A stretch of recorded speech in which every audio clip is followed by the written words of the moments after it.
Paramashivam.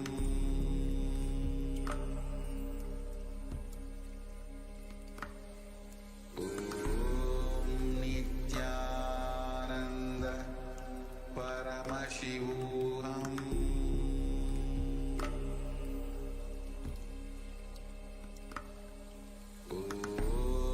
Nithyananda Nithyanandam Paramasukadam Kevalam Jnanamurtim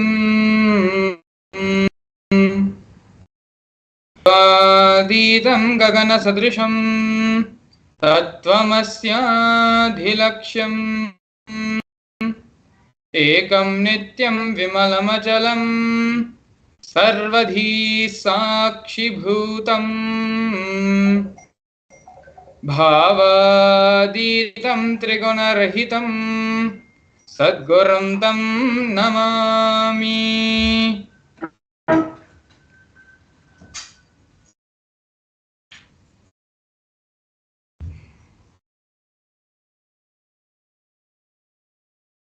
Nithyanandam everyone. We welcome you all to yet another wonderful Bhava Samadhi Darshan with the Supreme Pontiff of Hinduism, Bhagavan Sri Nithyananda Paramashivam. Today, Swamiji will be giving the Chandisha Bhava Samadhi Darshan to all of us as a part of the ongoing pre-program series for the Paramashivam program starting on the February 9th of this year. Along with the program, we are going to be learning multiple things. Who is Chandisha Bhava Samadhi? Who is Chandisha Murthy? What are the various powerful cognitions, powerful truths he represents, as well as how we can, in our practical life, applicably use this power manifestation science and the powerful cognitions being revealed by Chandisha Murthy. But before all of this, I'd like to go through two things with all of you today. And both of these are very important and very special breaking news about Kailasa. The first one being the clarification of the Interpol notice of the non-existential into which was being spread, false rumors and allegations being spread by media sources. As we can see here, this post is from the official page of the Supreme Pontiff of Hinduism, the official Facebook handle. And we can see here that the media reveals the truth about the no Interpol notice against the Supreme Pontiff of Hinduism, where there was no Interpol notice placed on the Supreme Pontiff of Hinduism to begin with. And also, used to say that the Supreme Pontiff of Hinduism, the Interpol has debunked the spate of disinformation in media of any Interpol notice or diffusion against the Supreme Pontiff of Hinduism, in deference to the fact that he is the Supreme Pontiff of Hinduism and head of the state of the United States of Kailasa. The persecution of the Supreme Pontiff of Hinduism has also been recognized in the United Nations, international bodies, and other multiple countries. Baseless rumors spread about Interpol notices being issued against the Supreme Pontiff of Hinduism. Media like the News Minute have revealed the truth of no Interpol notice the Supreme Pontiff of Hinduism, along with clear evidences of letters directly from Interpol on the same matter. So we can see here the official Interpol notices. You can actually visit this post on Facebook, where the references and links to the News Minute report, as well as letters which state from the Interpol that no case has been put on the Supreme Pontiff of Hinduism, have all been linked in.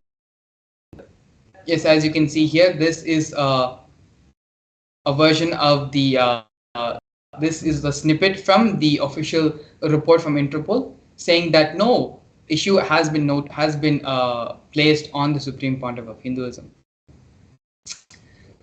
All these detailed references and the news media outlet article all have been linked in the Supreme Pontiff of Hinduism's main Facebook page. And moving on to the next special breaking news from Kailasa, about Kailasa, is from the United Nations, recognizing the persecution happening on the Supreme Pontiff of Hindu, on Kailasa's Nithyananda Gurukul, as well as Kailasa's children and women. The report on the special rapporteur on the sale and sexual exploitation of children, including child prostitution, child pornography, and other child sexual abuse material, on reparation for child victims and survivors of sale and sexual exploitation. The weaponization of sexual violence targeting women and children, especially of minority traditions, is part of a more pervasive and systematic campaign targeting certain indigenous spiritual traditions, minority communities, and their leaders. One such indigenous spiritual tradition, currently targeted for extermination by the deep state elements in the Hindu aboriginal indigenous agriculture tribes, led by the Supreme Pontiff of Hinduism, Bhagavan Sri Nithyananda Paramashivam. Kailasa's Nithyananda Gurukul, which is the traditional residential education system of the AIAT, is one of the core components of the AIAT. From a tender age, they learn the 64 Vidyas, types of knowledge, in a unique method of knowledge transmission.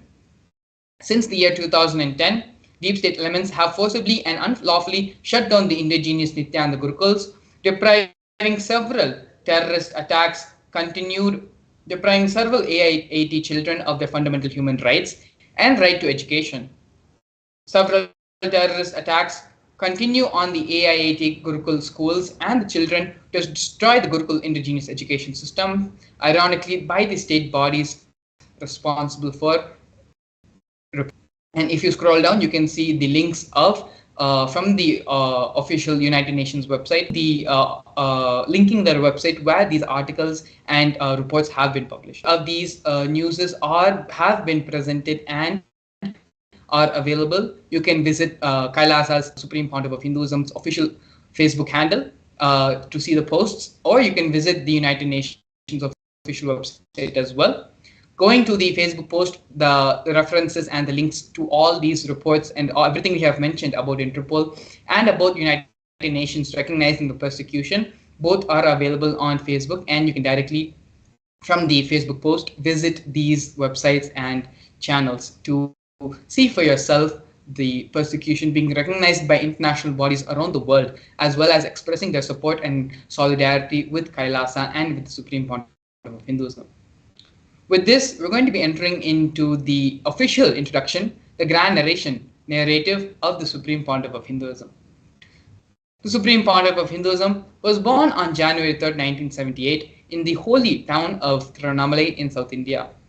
At the tender age of 3, on the 17th of July, 1981, the Supreme Pontiff of Hinduism was initiated into the Bala Sannyas, which is a ritualistic ceremony to initiate a young one into the monkhood as a child saint. This initiation was performed by enlightened beings, masters, and the predecessors of the Supreme Pontiff of Hinduism.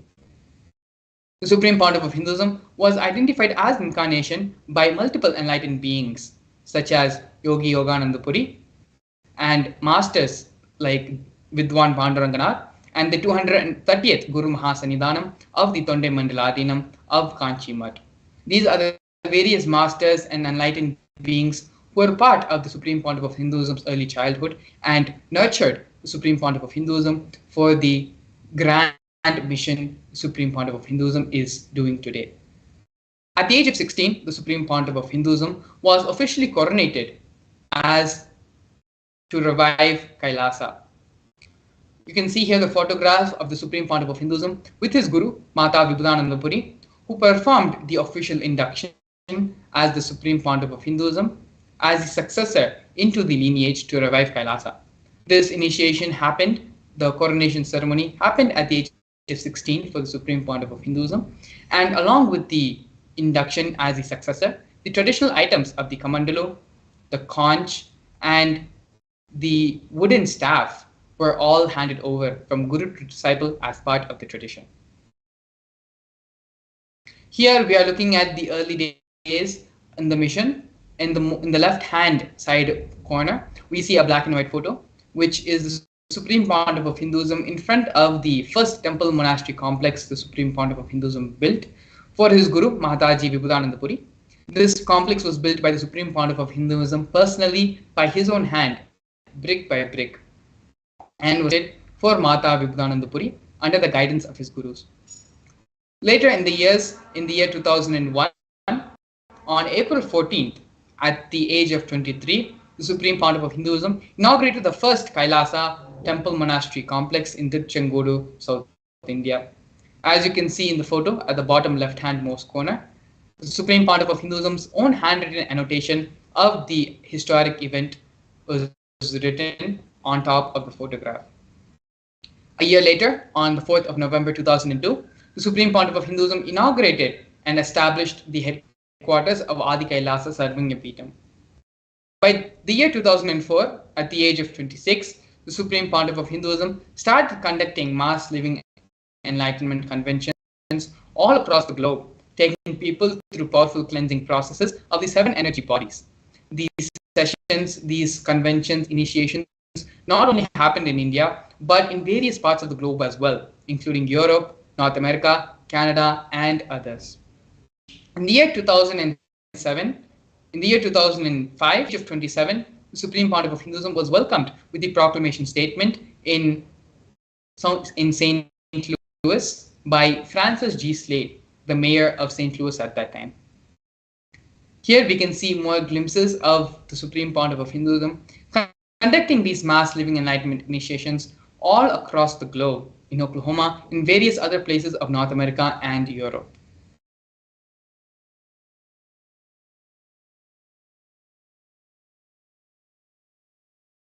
Yes, here we can see further living enlightenment initiations being conducted in the Kumbh Mela, which is a grand festival celebrated all over India.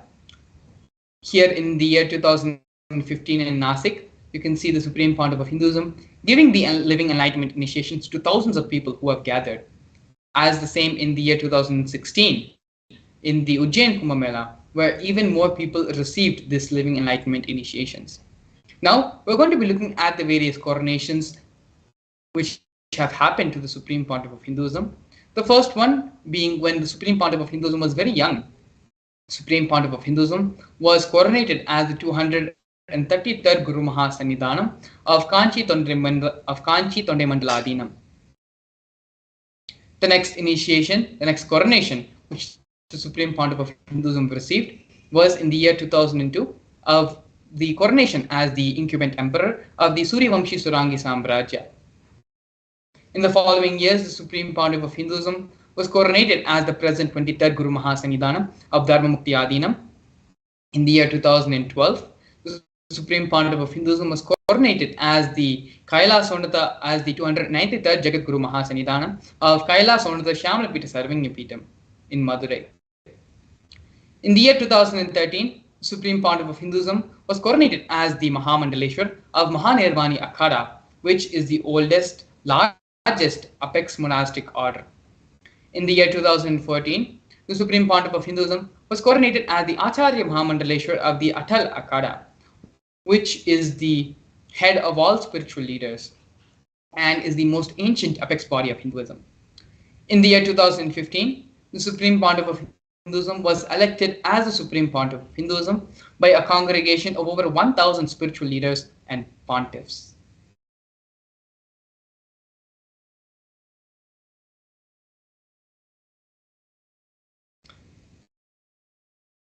Kailasa is a macrocosmic, ancient, enlightened Hindu civilizational nation whose vision is living enlightenment for all of humanity.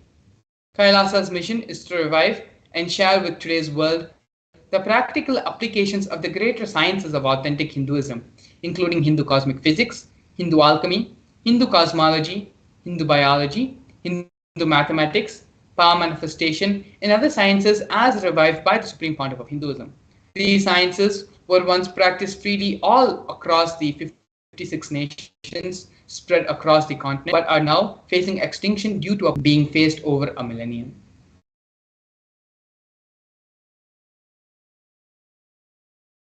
Here we can now see the Sri Kailasa Uniting Nations and the initiatives which they have performed.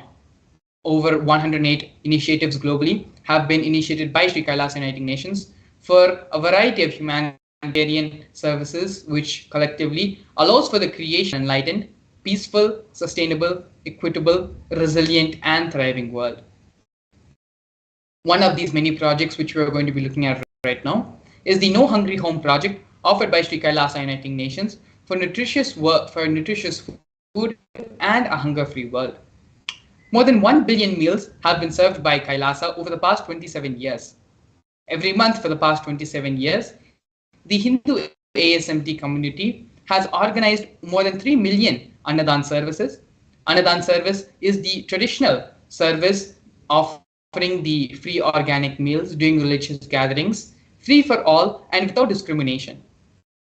More than 10,000 meals are served on a daily basis, and on festival days, this number increases to 100,000 meals, all served free of cost and without discrimination. As you can see here in these photos, the Supreme Pontiff of Hinduism himself is involved in the Annadan service. He personally, with his own hands, serving the devotees, disciples, and various people who have come to receive the Annadan service.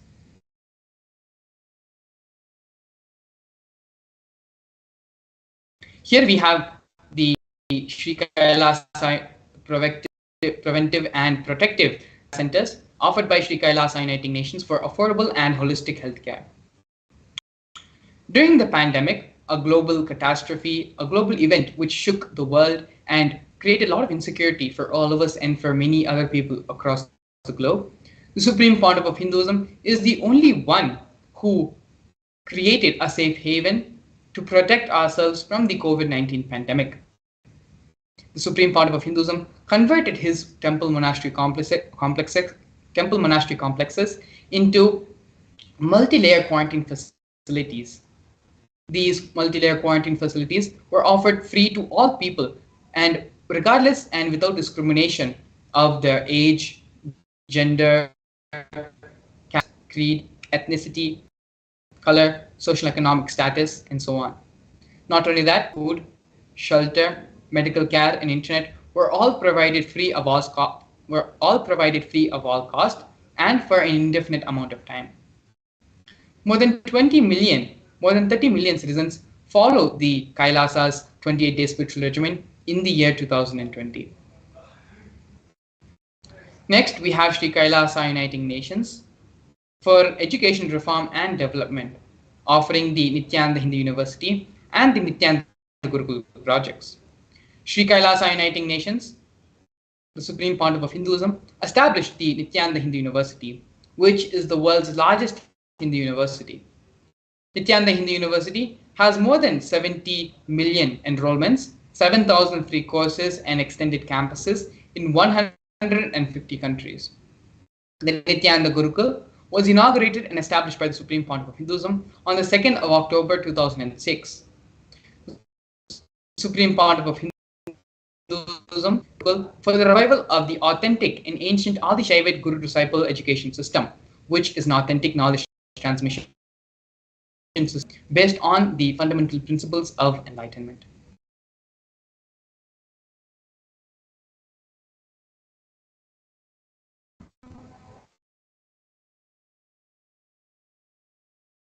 Next, we can see here Sri Kailasa's Uniting Nations projects for protecting the Hindu scriptures. These projects are the Nithyananda Hindu Jnanalaya project, which is the library, and the Hinduismpedia project. The Nithyananda Hindu Jnanalaya was established by the Supreme Pontiff of Hinduism to collect and preserve the 1 million Hindu scriptures, while ensuring that knowledge is made accessible and shared free of all cost.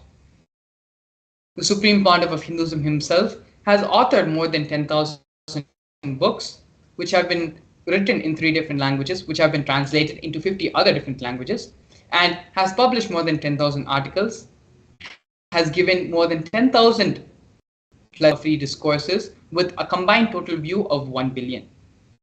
The Hinduismpedia project is where the Supreme Pontiff of Hinduism and the collection of more than 15 terabyte of material collected by the Supreme Pontiff of Hinduism, of digital books, rare manuscripts from all the 19 Sarvanya Pitas, ancient mats, and ashrams.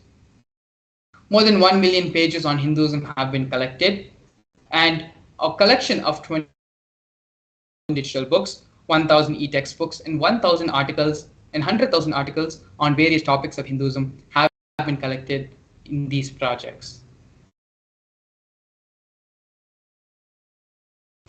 The next offering we are seeing by Sri Kailasa Uniting Nations is for global peace and religious harmony, offering the confluences for world peace. In the year 2009, the Supreme Pontiff of Hinduism organized a month-long peace walk covering 1,000 kilometers in 1,000 villages to bring together in harmony from all walks of life to promote feeling, connection, and oneness among people. During the walk, health camps were conducted in villages along its path.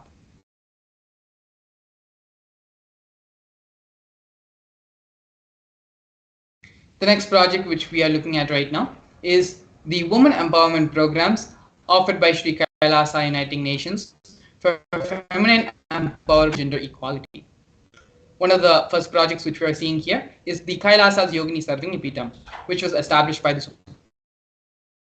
Pontiff of Hinduism as various yoga and meditation universities to empower the quality of life and emphasis on life solutions through the Vedas and Agamas, empowering the indigenous rural women, fighting against wrongful gender stereotyping, gender-based violence, and lack of inclusive and quality learning education. Some of these initiatives include Kailasa's Nithyananda Lakshmi, which is a microfinancing project, Kailasa's Women Foundation and Women Empowerment Self-Help Centers, which have been launched in 108 different places across the globe since its initiation in 2009. We have Kailasa's Ankita program, providing foundational literacy about the working of basic community services and infrastructural establishments, as well as Kailasa's Ashraya program, providing vocational training programs to rural and indigenous women to provide equal opportunities and access to independent, self-sufficient financial environments for them. Not only this, but the Supreme Pontiff of Hinduism has revived the Vedic feminism in Kailasa, where more than 80% of leadership positions are occupied by women.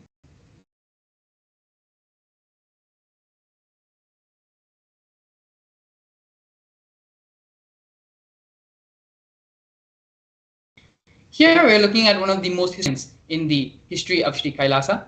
Before that, we're going to be looking at Sri Kailasa Uniting Nations offerings in the field of yoga. First is the Nityananda Kriyas, which are 108 scientifically validated Kriyas revived by the Supreme Pontiff of Hinduism, specifically targeting 108 major diseases and disorders such as diabetes, arthritis, blood pressure, and rheumatism.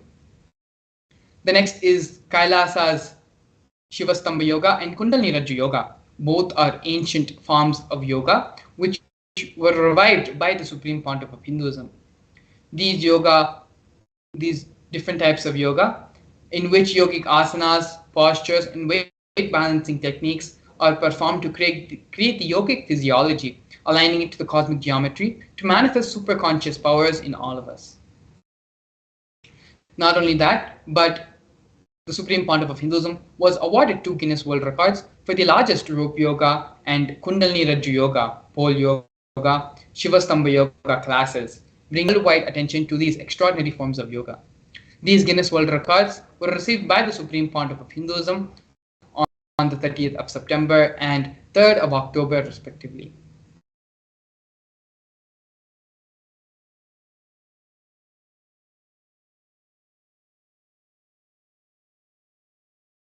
We are now looking at one of the most historic moments in the history of Kailasa and the Kailasa nation.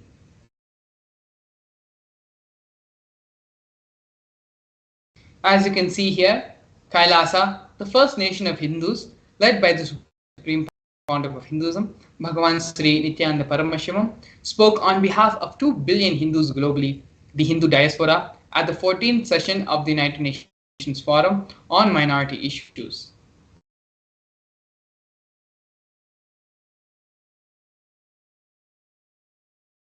A significant milestone in the history of Hindus and the sovereign state of Sri Kailasa happened on the 2nd of December 2021. His Excellency Sri Nitya Moksha Priyananda, Ambassador Extraordinary and Plenipotentiary of Kailasa, represented the persecution of Hindus at the 14th session of the United Nations Forum on Minority Issues. The theme of the forum was conflict prevention and the protection of indigenous human rights of minorities. This was the first time the plight of persecuted Hindu minorities was represented in the United Nations. The ongoing systematic, and generation attacks on Hindu diaspora were highlighted in this meeting.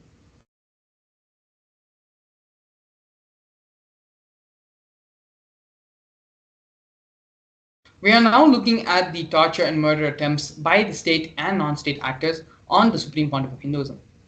More than 70 assassination attempts in India and physical attacks in the Supreme Pontiff of Hinduism, both in India and abroad, have been attempted.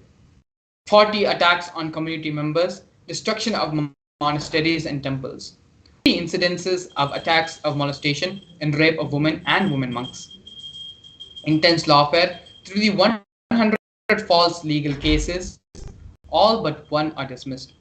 The entire government mechanism, politically owned media, police, judiciary control, and the inciting of mobs through the social media. All of these are just but a few of the many different lawfare techniques and illegal persecution ways through which the Supreme Pontiff of Hinduism was illegally persecuted. But despite all of everything which the Supreme Pontiff of Hinduism has been, Swamiji was steadfast in his resolution and Kailasa nation for all Hindus to revive and protect this ancient Hindu Dharma and give the superconscious the whole of humanity.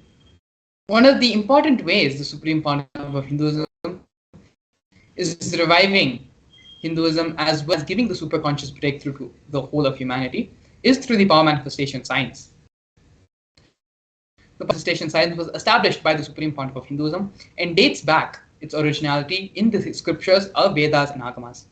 In the next segment, we're going to be learning more about the science of power manifestation, as well as learning the scriptural reference for these powers, the 463 powers mentioned by Paramashiva in the Veda Agamas. Not only that, but we are also going to be seeing a live demonstration of the power of third eye in consciousness over matter. So please stay tuned. We'll be back with you after a short break. A more intelligently connected world leads to a brighter future. An enlightened humanity leads to a better world. During the Paramashivam program, we help people to discover their superhuman possibilities and help them to find and achieve the true purpose of their birth by giving them the techniques, practices, and methodologies from the Veda Agamas, the original source scriptures of Hinduism. The Supreme Pontiff of Hinduism is reviving the ancient original Vedas and Agamas in all its glory, in a user-friendly way for the modern mind. The Supreme Pontiff of Hinduism is transforming human beings into divine beings, reviving, initiating, and replicating the 463 powers from the Agamas revealed by Paramashiva. The Supreme Pontiff of Hinduism is not just giving solutions for every problem man faces, but is making them irrelevant to their lives by transforming human beings into divine beings. Listen. Any argument presented by your mind, body, your present reality to establish you are not Paramashiva. You are not omniscient, omnipotent, omnipresent. Anything presented to prove you are not Paramashiva is illegitimate. Decide this. This is super determinism. Understand? Anything you declare as illegitimate will lose power over you, will die in few days, few minutes, maybe in few weeks, whatever few days it takes. It will not have power over you.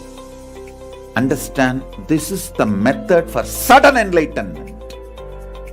This is the method for sudden enlightenment. It happens by the Shaktipada. Here Paramashiva is sitting to tell you all, you are Paramashiva, you are me. with Shaktipada and Shaktinipada. The Dvitiya Vijnasa Krama is an extensive and thorough yoga sequence to prepare your body to receive the experience being given by the Supreme Founder of Hinduism. Through the yoga, which is aligned as per the source scripture done by Paramashivam and the Agamas, you break all the impossibility in your body and in turn break the very cognition of impossibility. The program leads you to go beyond your human frame and limiting human ideas, which prevents you from living your highest possibility. I will reach you wherever you are, whichever corner of the world you may be. I will reach you with enlightenment. Again I tell you, I am not here to prove I am God, I am here to prove you are God. Don't wait to become divine. Register now at paramashivoham.org.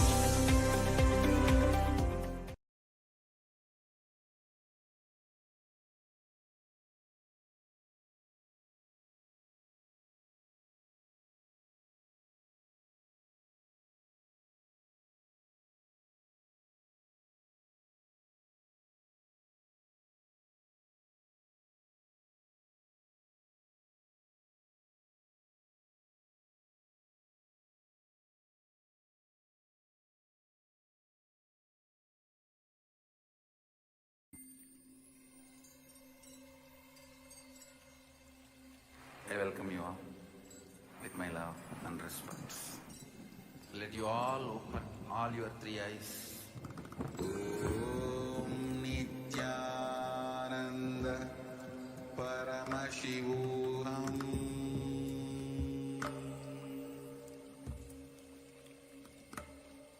Om Nithyananda Paramashivam.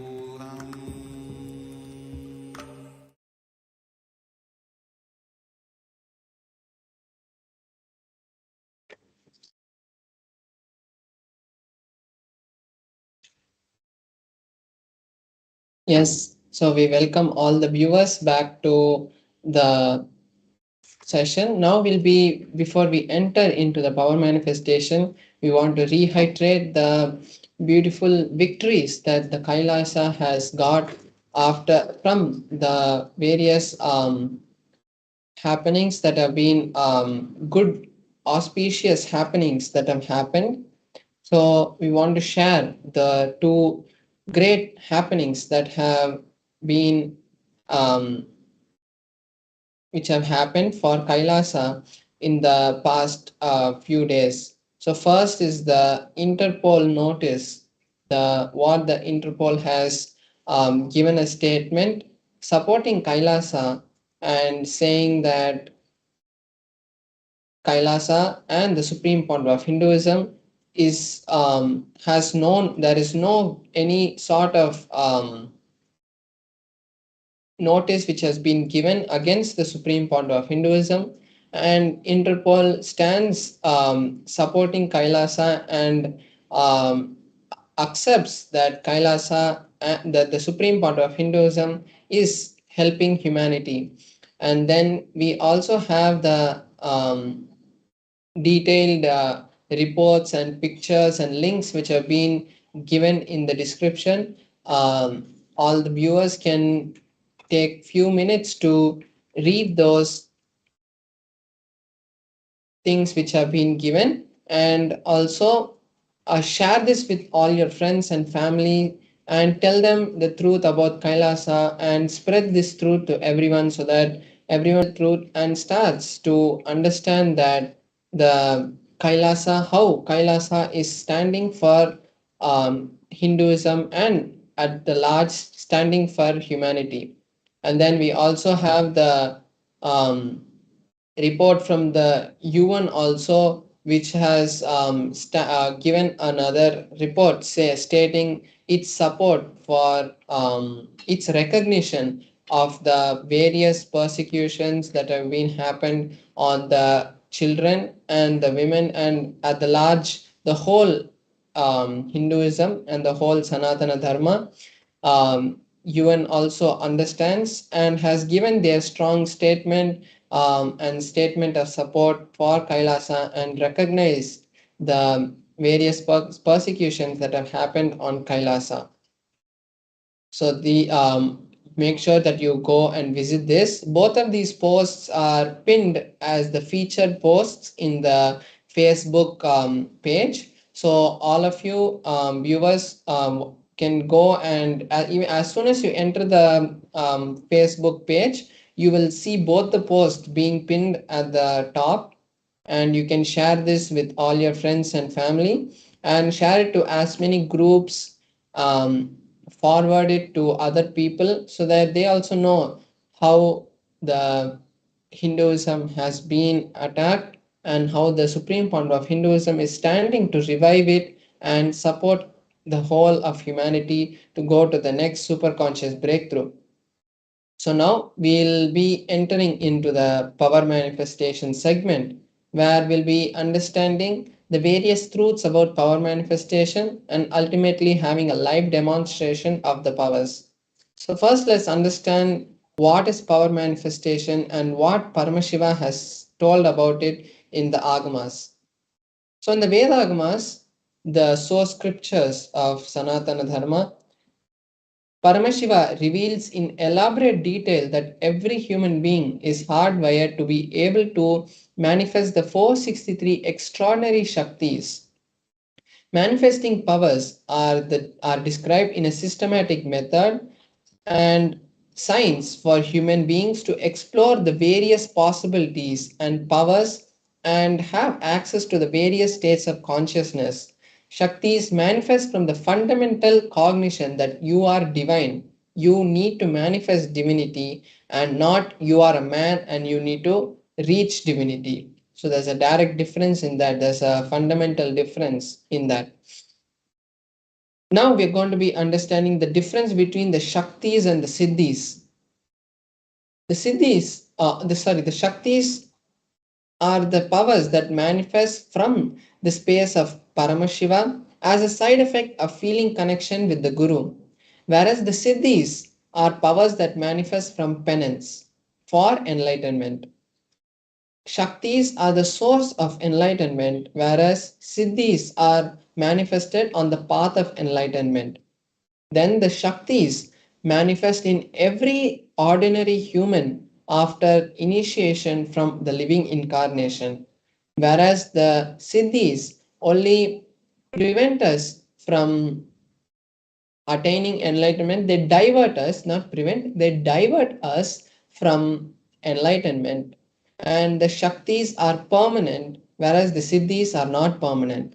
Now we are going to see the various ways these powers are validated scientifically and foolproofed to be manifested by every human. There are four different ways the manifestation is validated. There's the Shastra Pramana, the scriptural references, the direct revelations of Paramashiva, what Paramashiva has given to us in the Vedas and the Agamas. So that is the Shastra Pramana. The Apta Pramana is the time-tested, foolproof experiences and happenings that have happened in the past from the times of the ancient rishis who were the scientists and who gave us these high level knowledge, scientific knowledge about everything that we know, and including the recent most masters like Maharishi, Vivekananda, Ramakrishna, and all these great masters who came before us. Then we have the Atma Pramana, the experiences of the supreme point of Hinduism, which have been validated and verified with the Shastra Pramana and the Apta Pramana. Then we have the Pratyaksha Pramana, which is the scientific study of these powers, what science is able to understand and derive from this power manifestation.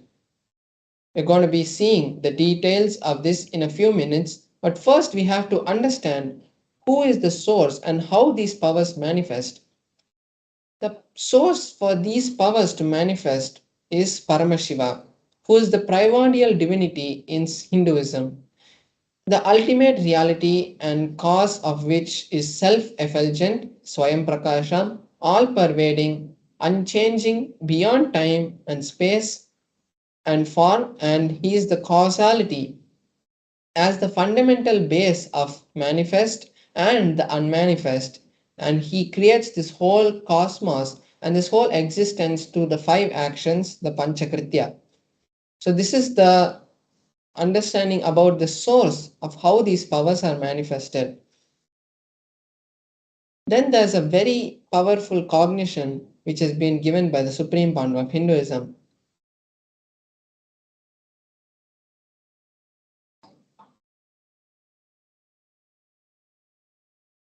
When the Shaktis, when the truths, the powerful cognitions, which are the jnana, which is mapped into the consciousness, the prajna, it manifests as possibilities and powers of every being.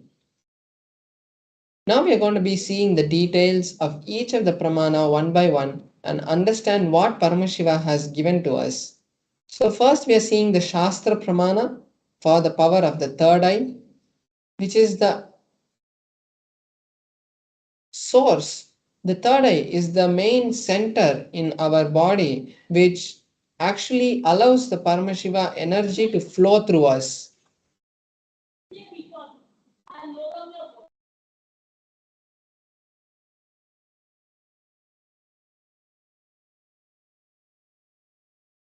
So we have the Shastra Pramana, which is from the Vijnana Bhairava Tantra, a scripture which has been directly given to Paramashiva Shakti by Paramashiva.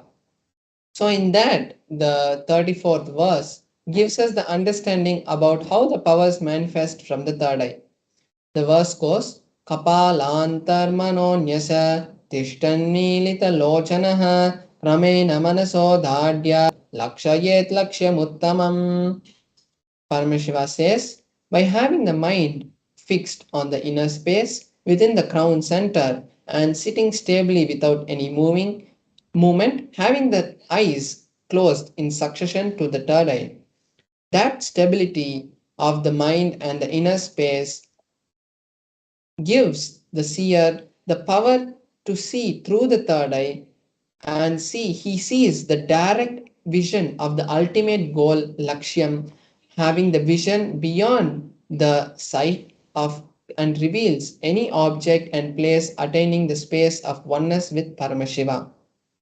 So we can see how in this verse directly the Supreme Paramashiva is giving us the direct understanding about how the powers manifest from the third eye.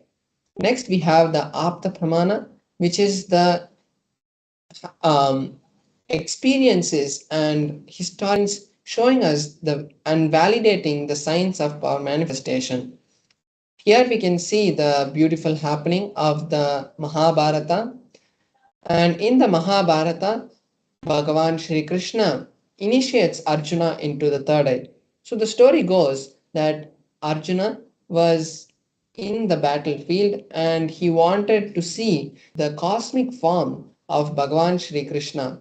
So when Arjuna requests Krishna to show that form, Krishna tells Arjuna that you cannot see my cosmic form with these physical eyes of yours. Therefore, I grant you the divine vision of the third eye. Behold my cosmic opulence.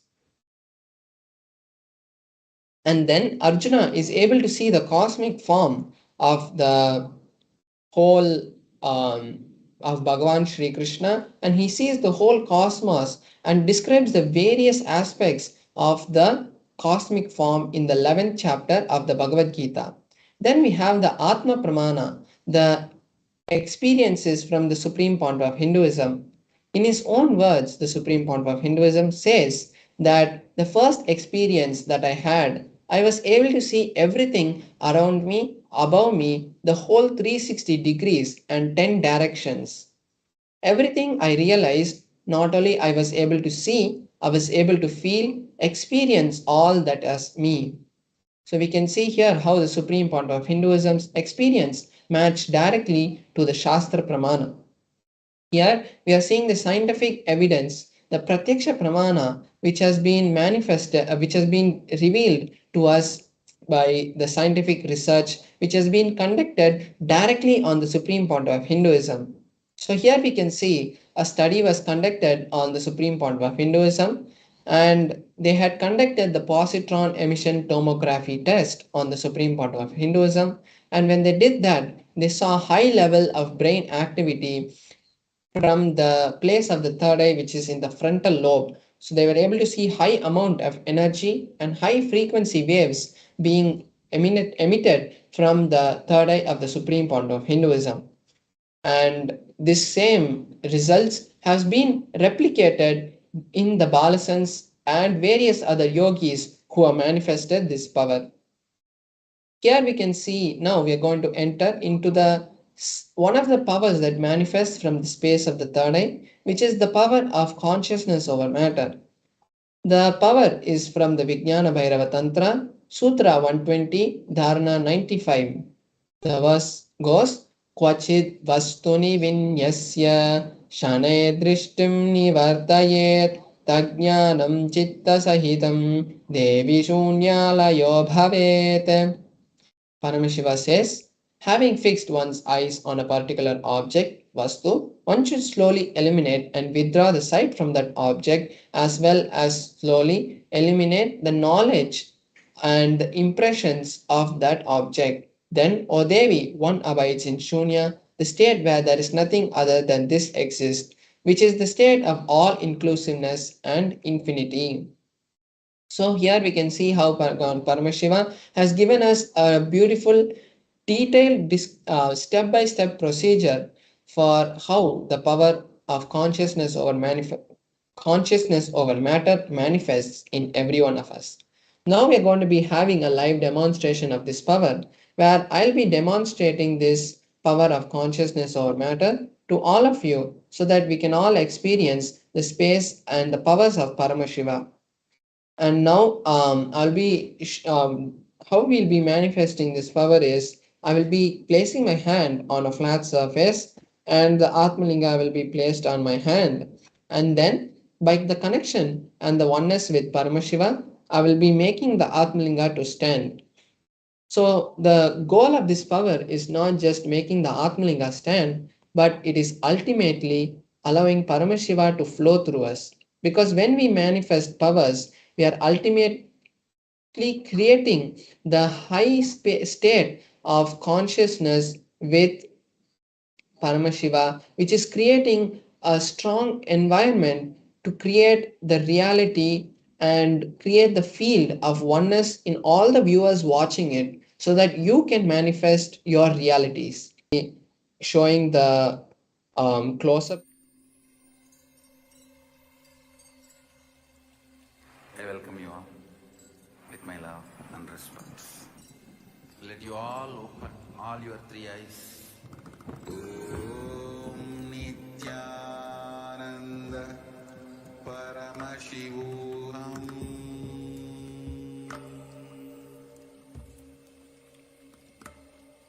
Om Nithyananda Paramashivam.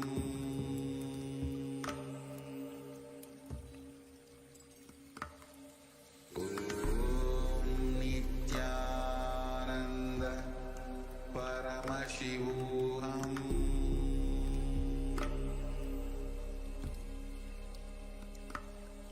Om Nithyananda Paramashivam.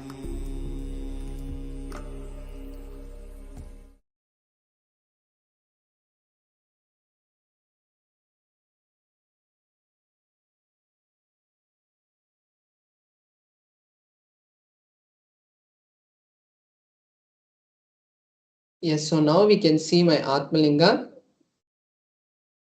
So now we can, as we know, the Atmalinga is made out of a crystalline material. So no kind of magnet can be used to make the Atmalinga to move, or there cannot be any external things that can be used to create the movement in the Atmalinga.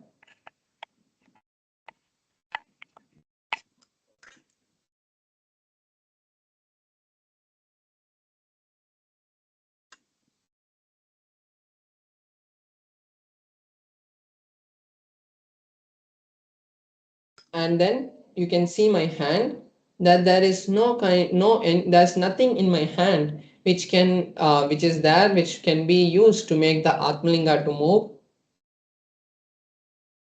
So you can see that there is no strings or anything that is tied to my hand, which can be used to make the Atmalinga move. And then I have this tissue paper over here, which I'll be using to show that there is no kind of strings which can be used to make the Atmalinga to move. Place the Atmalinga on my hand. I will be circling the Atmalinga with the tissue paper to show that there is no kind of external thing which is being used to pull the Atmalinga or anything.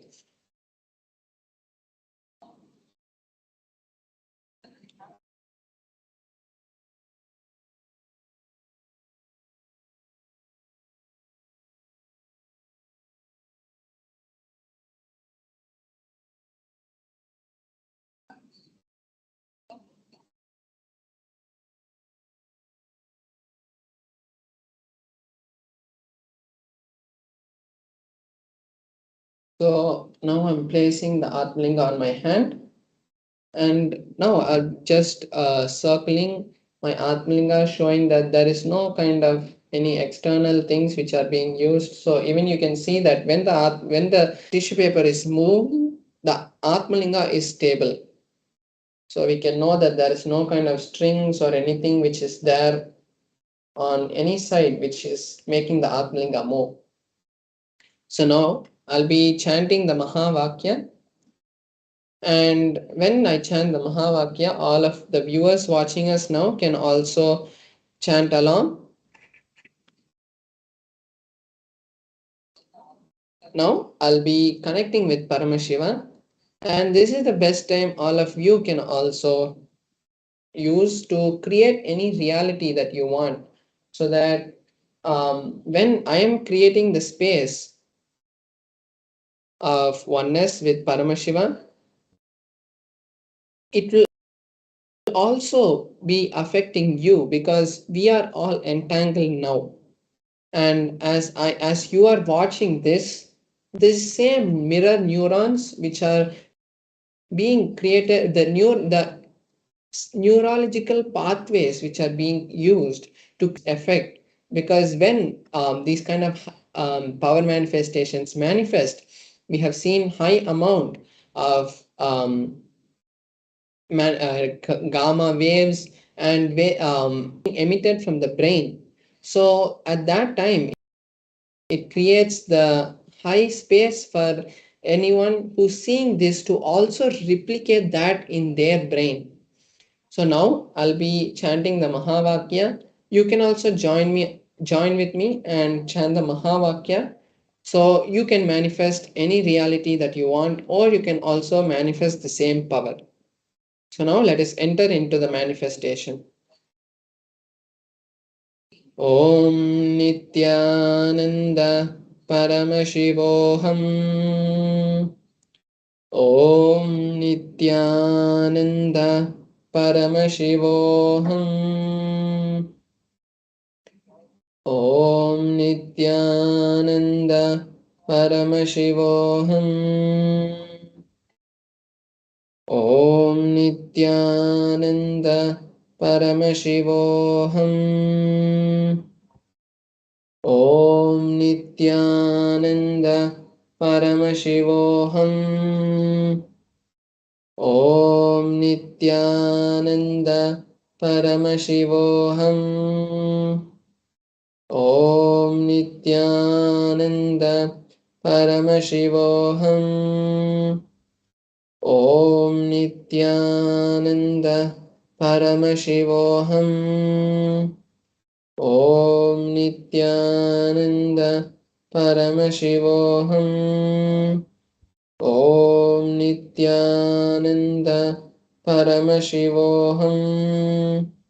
Om Nithyananda Paramashivoham. Om Nithyananda Paramashivam. Om Nithyananda Paramashivoham.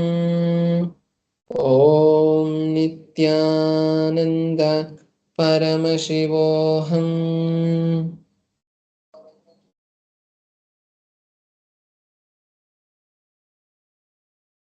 So now we have seen the beautiful manifestation of the power.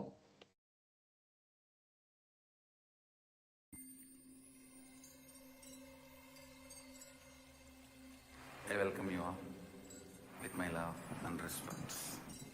Let you all open all your three eyes. Om Nithyananda Paramashivam.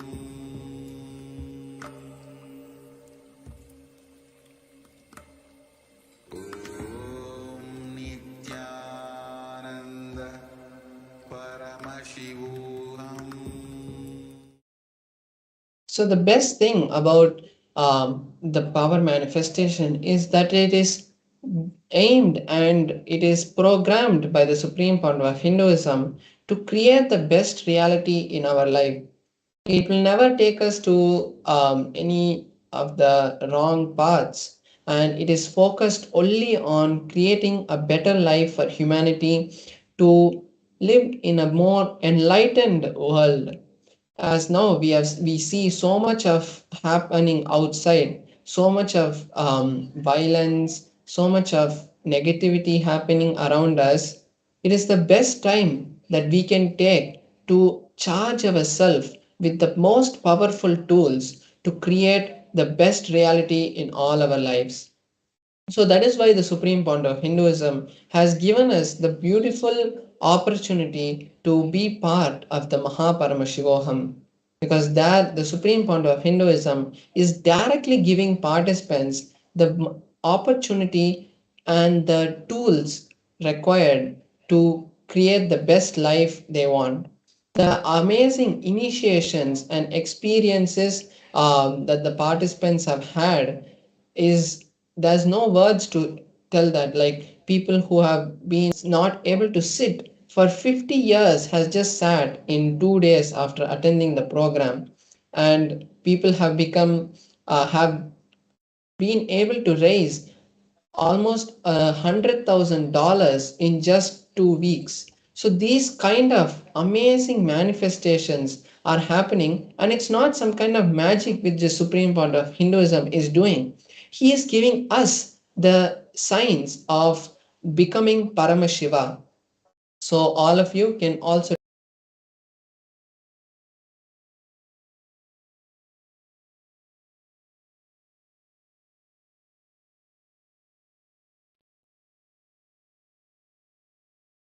Sorry for the technical glitch. Yes, so I was saying that the Supreme Point of Hinduism is not doing it for us. He is giving us the tools to become Paramashiva. So we have the QR code which is there. You can scan it with either your Android or Apple phone, and it will take you directly to the link paramashivoham.org, and you can just search, or if you want you can just search in Google Paramashivoham program registration, and you should land up in the Kailasa's events page, website home page, landing page, and there you will also have the link to go to the registrations page where you can create the intention. Because when you create an intention for anything in your life, that too for the betterment of your life, the cosmos always is there to support you. And when you create an intention, you are seeing the reality manifest.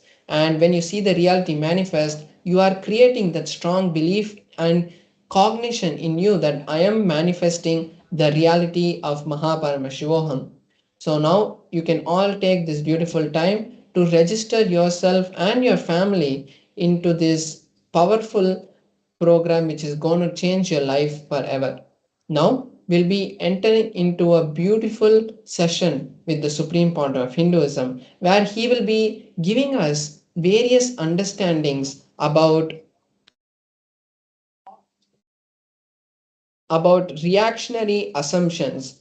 What is this reactionary assumptions and how it is so crucial to know about these in our life? Because the reactionary assumptions which we take at these kind of at critical moments in our life is the thing that turns our life into the most hardest times of our life. So when we know how to react and act at those times, we will be able to make more clear decisions and have a more better life in the space of Paramashivoham. So now we'll be entering into that video, and before that I request all the participants to sit with your head, neck and spine in a straight line. Sit in either Padmasana, Sukhasana, or if you think no, I can't sit like that, it's fine. But the supreme point of Hinduism has given us the teaching that when we sit in these, the listening and the amount of which is being transferred through the cognitions of the supreme point of Hinduism will be even more stronger, because we'll be in a more state, in a higher state of listening.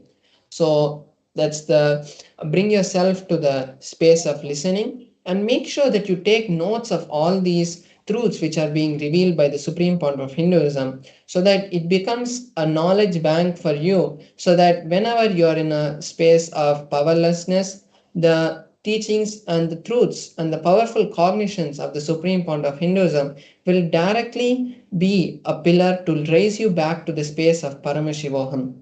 So now let us sit straight with our head, neck and spine in a straight line. Let us come to the space of listening, and now let us enter into the video.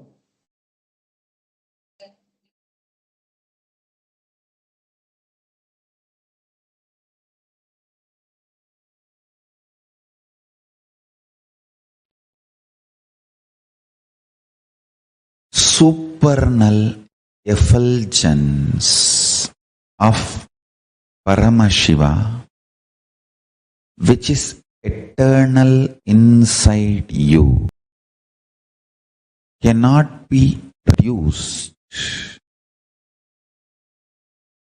cannot be stopped, cannot be taken away from you, but you can choose to get deluded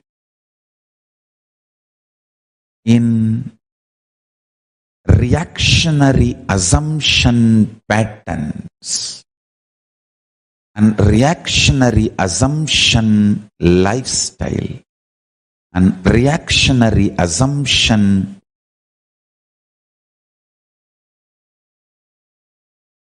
patterns and lifestyle caused mess.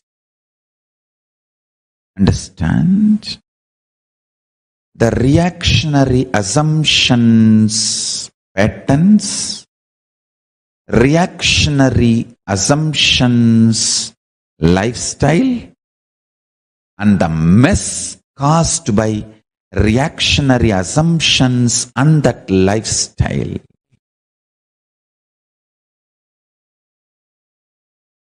Whether you are trying to clean up the mess or add more mess, it is delusion. Let me make it clear. The reactionary as means assuming and reacting those patterns. I should call them as mala, toxins. Not only unnecessary, sitting inside you, dangerous, sitting inside you. There are some things unnecessary, but not dangerous. But there are some unnecessary and dangerous. Mala, toxins are not just unnecessary, but dangerous also. The reactionary assumption patterns,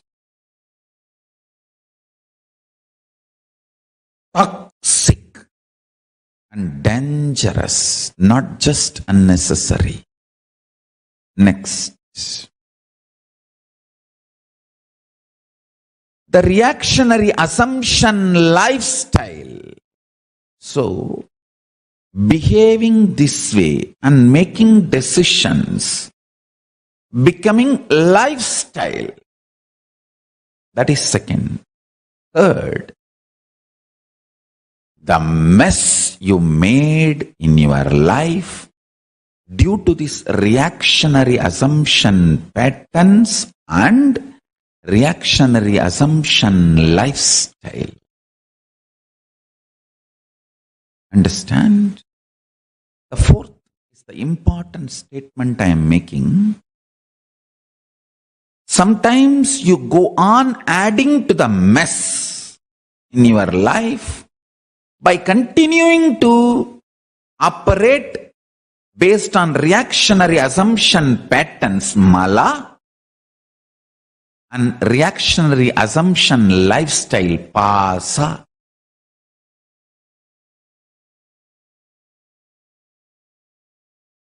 If you are adding more and more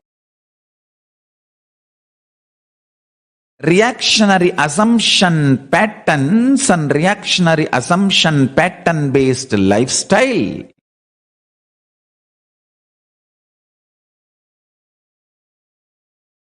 you are adding more and more alahala poison in your life, and you are nicely getting by yourself.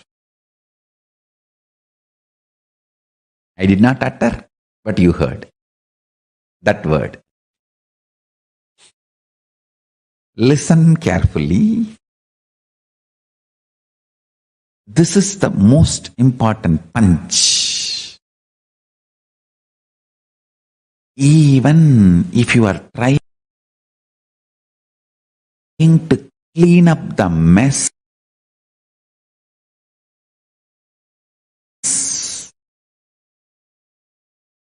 created by the reactionary assumption patterns and reactionary assumption lifestyle,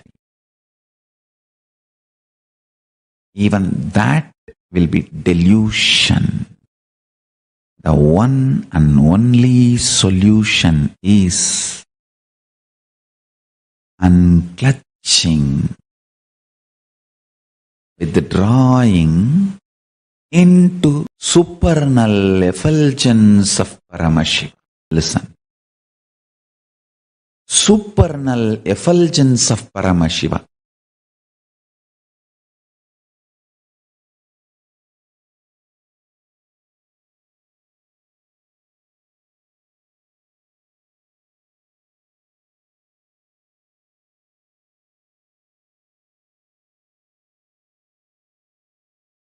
Unclutching, Nirvikalpa Samadhi, applying the Ishana principles, liberating cognitions, liberation principles. Yesterday's satsang, I gave a very simple method. If you just internally tell yourself, okay, I am not going to struggle anymore with this business which is torturing me, with this job which is torturing me, with the relationship which is suffocating me.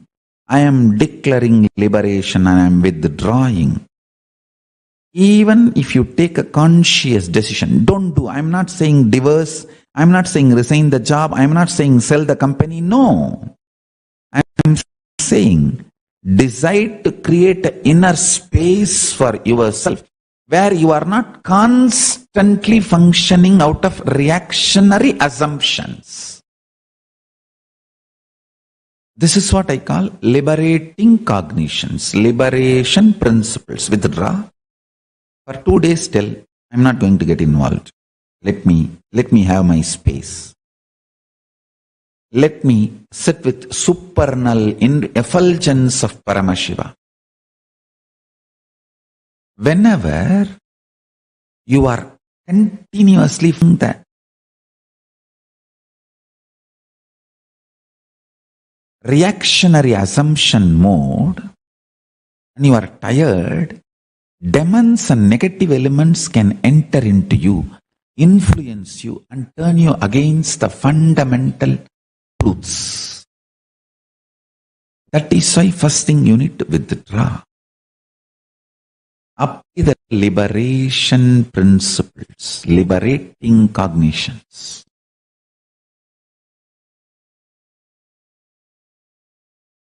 Once you withdraw, you will know why you are still in that job, why you are still in that relationship, why you are still in that career, without reactionary assumptions and suffocations.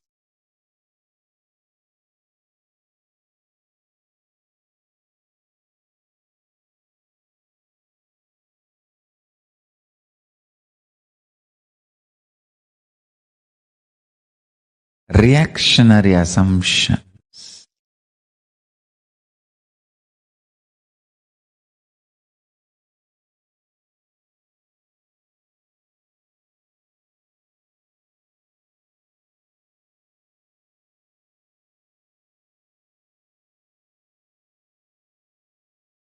After withdrawal and understanding, even if you want to continue that job, that relationship, that profession, that career, you will take responsibility for that lifestyle, for that decision.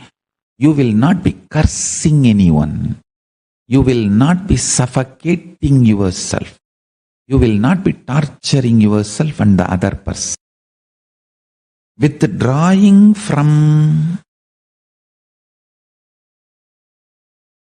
reactionary assumptions also will make you realize how much you act as enemy to yourself because of the poison fed by the society continuously. If society continuously calls you cheat, thief, abuser, something, slowly, even one part of you starts getting so angry, agitated, inability to defend yourself, you start drinking that poison. Listen carefully. That is why I am saying anger is like opening your door to send your army to attack, but many times when you open your door, the fort, your fort's door to push your army out to wage the war, the opposite side army sneaks into your fort a little bit at least. That is why I am saying do not open the door called anger of your fort. Reactionary assumptions are like a fort's door. You may be thinking, no, I will get angry and send my soldiers, attack the enemy. No. When you open, sometimes the enemy soldiers sneak into the fort through the same door, and self-hatred is enemy soldiers sneaked into your fort and sitting inside your heart. Grounding yourself deeply in unclutching Nirvikalpa Samadhi will give you the feeling you are legitimate.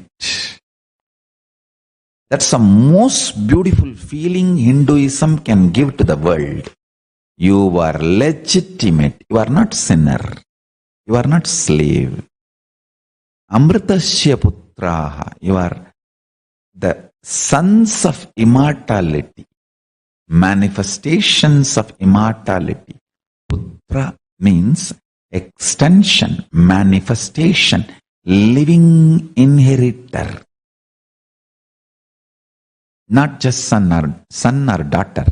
Living representation, living inheritor, extension. You are Amritasya Putraha. You are living inheritor of immortality, living extension of immortality.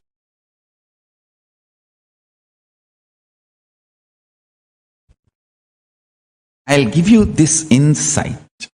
Listen to this.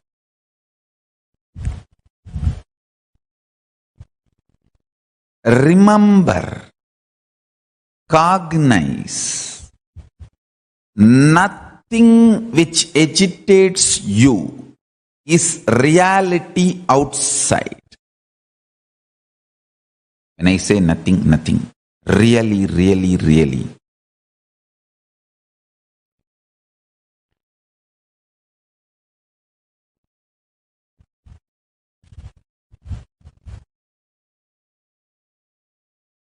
Anything which agitates you, I'll put it in 2-3 ways so that there is no misunderstanding due to the words. I'll tell you, anything which creates agitations in you, reactionary assumptions, acting and reacting, all of it is delusion and illusion.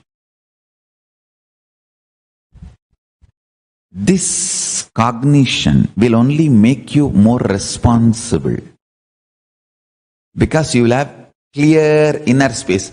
You will have an inner space where there is no chaos. Everything is order. There is no reactionary assumptions. Understand? I tell you. You always see the result and then decide whether what you are doing is right or wrong. But I tell you, you should always see the inner agitation and then decide whether you are doing right or wrong. Reality is subjective, and from there it starts. End does not justify means, because what you consider as end is delusion and illusion.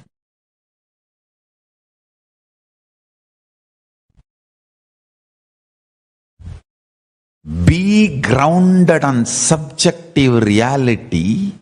From there, when you manifest, actually I tell you, if you understand this one truth, this one cognition, today you are liberated from all delusion, agitation, suffering, pain, problems.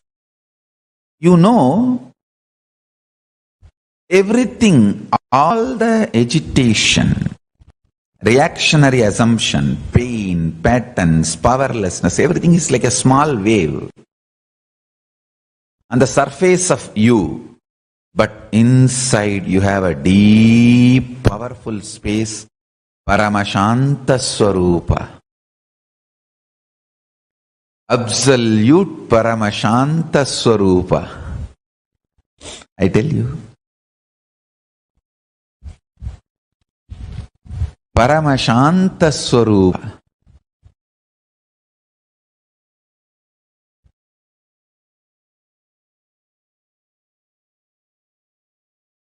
Discovering, cognizing your internal Paramashanta Swarupa is Nirvikalpa Samadhi. Discovering, internalizing your Paramashanta Swarupa is enlightenment. That is highest reality. That is all the powerfulness. That is most superior way of existing. That is anti-aging. one important sacred secret. The chaotic surface, peaceful, orderly core, Paramashanta Swarupa, these two are not conflicting or contradicting to each other, they coexist. Order in the chaos, chaos in the order coexist. So do not be agitated because you have agitation. Do not worry because you have worries. Don't create complication. Understand? See, if you don't have reactionary assumptions, great. If you have reactionary assumptions, remember that is also a complementing part of your order and peace and Paramashanta Swarupa. It is not contradicting or conflicting. If you realize that, you will absolutely settle down.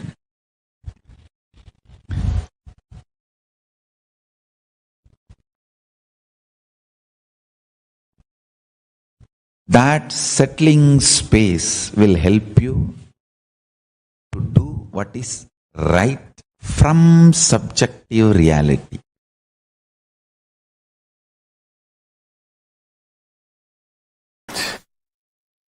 Question number 16 from Nasra from UAE. Beloved Swamiji, first thanks and gratitude for continuously upgrading us to the next level. Would like to enrich people in my country. Please guide me. How can I be a medium to tell about you, as the religious concern here restricted and Muslim people hard to convey your powerful message? Nithyananda.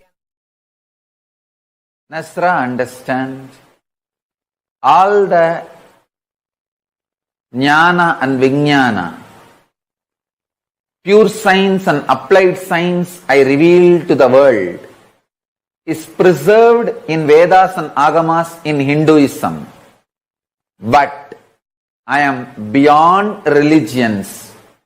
I am our beings. Your question is more with your reactionary assumptions. Just decide to do tyaga of all your reactionary assumptions and reach out to people with a tremendous compassion. Decide to initiate work sincerely with tyaga. All your reactionary assumptions will be cleared. It will be too easy to reach out, especially in the country you are living and the people who are living in that country. Just understand that jnana and vijnana I revealed is preserved in Vedas and Agamas inside Hinduism. I am rooted in Hinduism, but I am available for the whole universe, all human beings and all beings ultimately. I am available for all. If you decide to do tyaga of your reactionary assumptions and maintain your will, persistence and work, you will be easily be able to reach out. If you decide to empower your reactionary assumptions, you can go on feeling as victim. If you decide to empower your will, persistence, you can enjoy victory. Empower will, persistence, enjoy victory. Don't empower reactionary assumptions, suffer victim mode.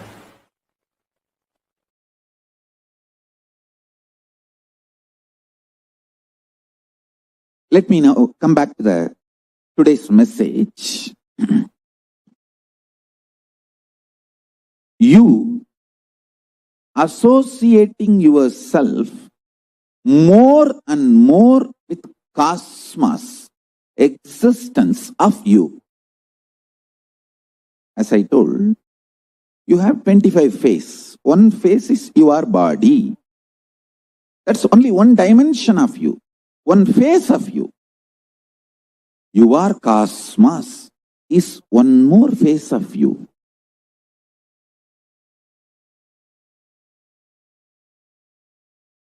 till December 14th, start enjoying more and more this phase. You are cosmos.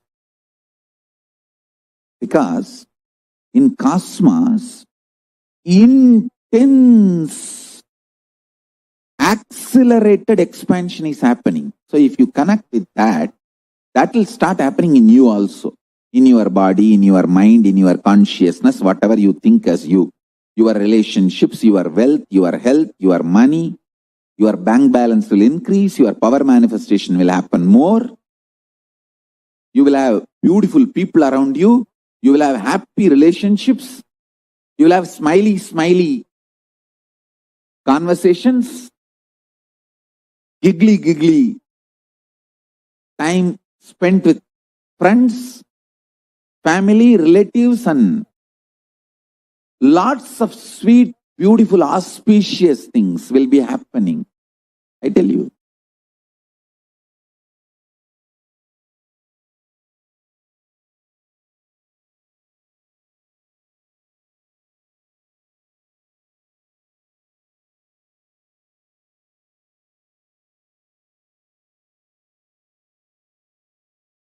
When a man feels insecure, his first reaction is sexual activity.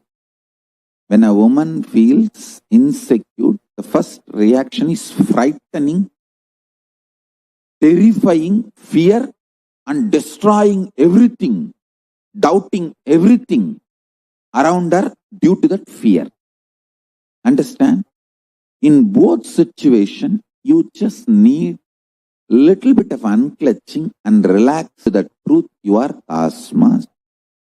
Develop this one phase in you. You are cosmos.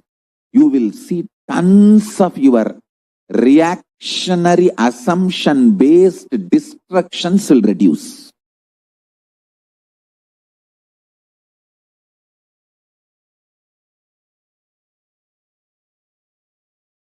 All women, if you teach your man, he is cosmos, and help him to unclutch, you will not be harassed, demanded, you won't feel exploited, you won't feel used. He will be such beautiful part of your existence. All men, listen, men, they are cosmos and little unclutching. You don't have to shiver in your own home for that 3 days.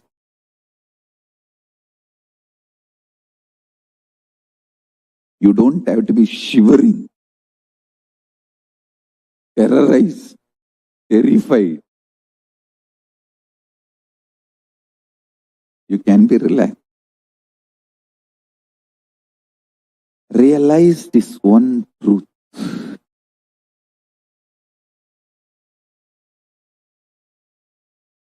At least till December 14, add in you more and more understanding your cosmos. Add everyone around you in their life also. Support them to understand their cosmos.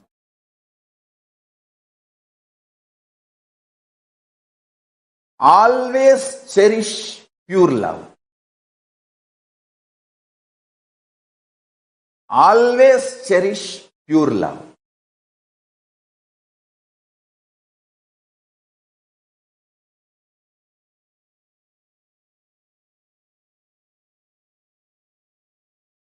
Pure love is pure tyaga. It tremendous patience, tremendous tyaga. Understand, listen carefully. It will never be reactionary assumption.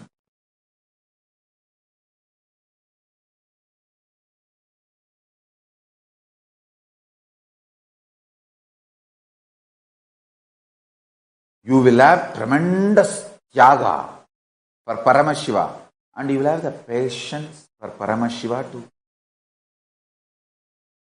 manifest in you.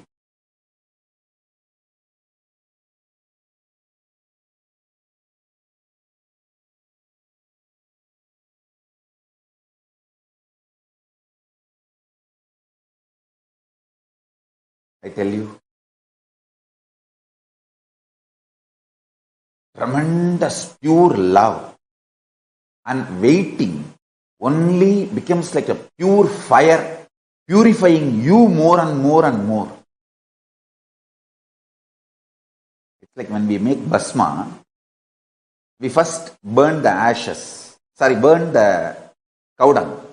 And that ash also again we mix with the ghee, make ball, and ash is burnt again to make it more fine. In Tamil we call it pudambodudal.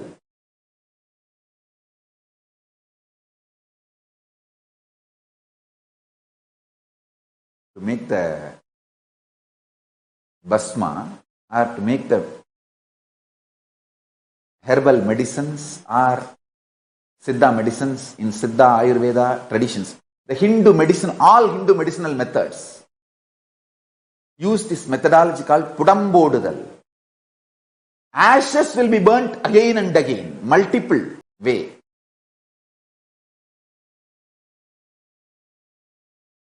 I had the fortune of studying Siddha traditions under some of the great Siddha doctors in Tiruvannamalai. Isaki Swamigal himself is a great Siddha doctor.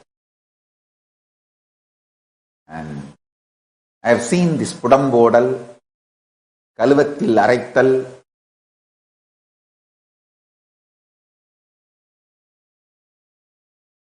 all this process I have seen.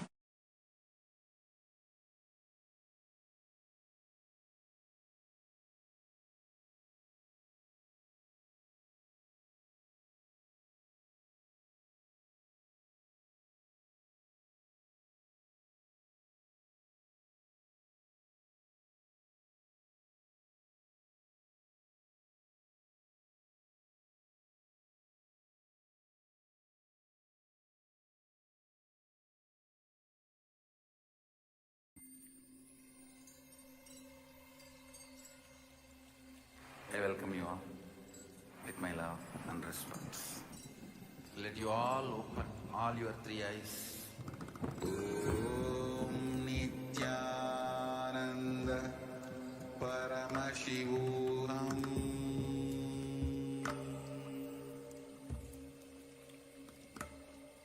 Om Nithyananda Paramashivam.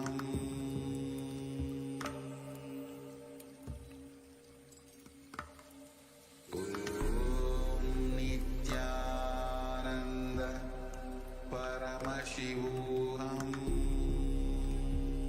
Nithyananda Paramashivam. Om Nithyananda Paramashivam.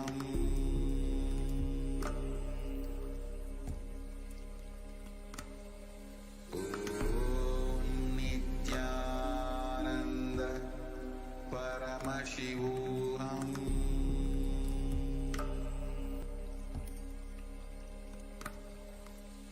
Om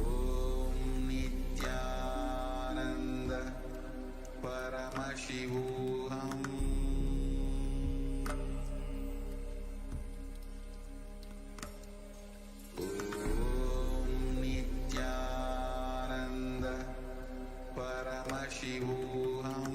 Om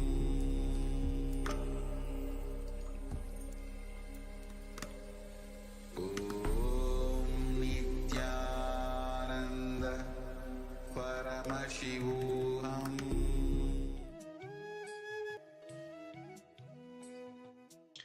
Nithyananda, everyone. We're back. Beautifully, Swamiji explained about the reactionary assumptions, and the fundamental root why we are suffering so much in our life. Why? Even though we think that we are doing good, we think that our actions are reasonable, we still feel like we are suffering unnecessarily. We are going through so many problems which are not required in our life, which even we feel sometimes that what did we do to deserve this? The answer for all these questions is reactionary assumptions. For everything which happens in our life, instead of acting to them, we are reacting to it. If you look now into your life, into your past, even things which may have even happened today, since morning, if you deeply analyze it, you will find that all the conflicts, all the sufferings, all the incompletions which were created in those moments happened because you reacted to a situation and did not act out of the situation. There's a big difference between reaction and acting.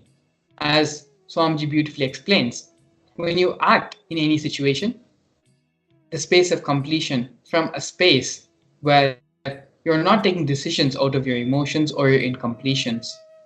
Reactionary assumptions happen when reactionary assumptions happen. You are reacting out of your irrational behavior thought patterns, thought currents, which are built on top of your incompletions. In this first step of the which we are going to do today, we are going to be first penning down the situations which creates agitation in reactionary assumptions, actions, and reactions. Take a few minutes now to pen down and identify in all the different situations which would have happened in your life over the past couple of days, or maybe even in the past couple of hours, and identify in each of these situations which created conflict, which created confusion, and which created incompletion, where you reacted in that situation and did not act out of completion. Take a few minutes down and pen down all the situations in which the agitation was created, reactionary assumptions happened. It is through these internalization exercises which we do, it our being to come to a deeper space of completion, which has to raise to a higher frequency during the Bhava Samadhi Darshan with the Supreme Pontiff of Hinduism. When the Bhava Samadhi Darshan is in progress, the Supreme Pontiff of Hinduism is vibrating at a very high frequency of Mahakailasa. And as we seeing and having the darshan of this Bhava Samadhi darshan helps us to raise to that highest frequency. Having this deep space of completion in our beings, identifying and completing these incompletions allows this process to be a smooth and easy process. So please take a few minutes and pen down in these various situations in your life where the reactionary assumptions happen.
or the distraction may be happening in your Vatavarna, in your space.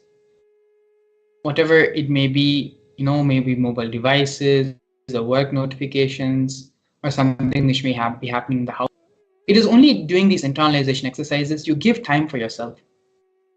If you sit and analyze your whole day from morning to night, you are mostly thinking about something else, thinking about next what is supposed to happen, or maybe having a reactionary assumption about a certain situation which is happening in your life, or maybe worrying or being in anxiety about something. But how much time are you actually for yourself to work on yourself? We spend a lot of time furthering our professional careers, furthering our need to be done in our household, things which need to be done in relation with our family and extended family responsibilities. But how much time are we actually taking to look and build ourselves, solve the problems which we are personally facing? It is only during these internalization exercises, which span to a maximum of 10 to 20 minutes, where you sit with yourself and you look in and you solve the problems which you are facing with. You attend to the problems which you are facing in your life. So don't deny yourself this opportunity for the transformation and expansion to happen in your being. Allow yourself to be completely integrated, completely focused with the internalization exercise. Please continue to do the exercise sincerely, identifying all the places in your life, all the situations, various situations in your life, where you take decisions from reactionary assumptions.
Where you get frustrated by the alarm clock which may be waking you up in the morning, or it can even be a big decision, something which would have happened in your office or in your workplace, where you acted irrationally out of your reactionary assumption thought patterns, and not handling the situation logically and maturely.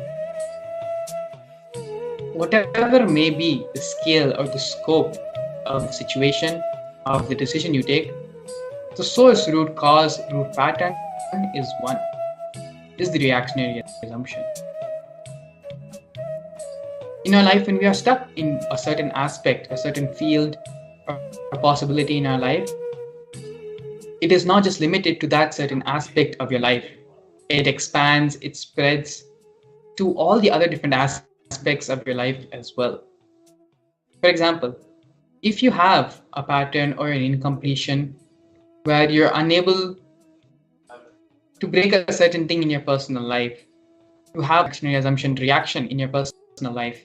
It can be even a simple thing of having a reactionary assumption when you see the dishes are not done in the kitchen. That same reactionary assumption, that same pattern, which manifests itself, which comes out, which expresses itself during those moments in the situation in the house, it is the same reactionary assumption pattern which will be affecting you in your job as well, in your professional career as well. Solving and completing these root thought patterns, these reactionary assumptions, brings completion in all the various aspects, various fields, various dimensions of your life. So please understand that this is not a completion which you are doing for a specific part of your life. It is completion to manifest and bring the reality of all the different aspects of our life. We are multidimensional beings fundamentally. Hinduism says again and again, we are not just limited to this one body, this one form. Everything which happens around us, if we are facing a problem in a certain aspect of our life, that reflect in all the other aspects of our life. If we lesion in another different part and aspect in our life, that will reflect in all the other different various components and parts of our life. So now that we have identified and penned down all the reactionary assumptions and agitations, patterns which we are facing in our life, that is the next step of this process. Anything which creates agitations in you, reactionary assumptions, acting and reacting, all of its delusion and illusion, this cognition will only make you more responsible, because you will have clear inner space. You will have the inner space where there is no chaos. Everything is in order. As I mentioned earlier, these are the direct words of the Supreme Founder of Hinduism. The reactionary assumption which may be troubling you in your household, in your, before you leave for your job or before you enter into your work life, a pattern which is holding you there, holding you throughout your whole day and manifesting in different various scenarios in your life. So completing even just one reactionary assumption, one thought pattern which you may be suffering with, will bring tremendous change and tremendous transformation across all the different fields and aspects of your life. It is time to find where the inner agitation is deluding us. This is a process which only you can do for yourself. Only you will be able to identify where the delusion and where the inner agitation is happening in you. Take responsibility and decide that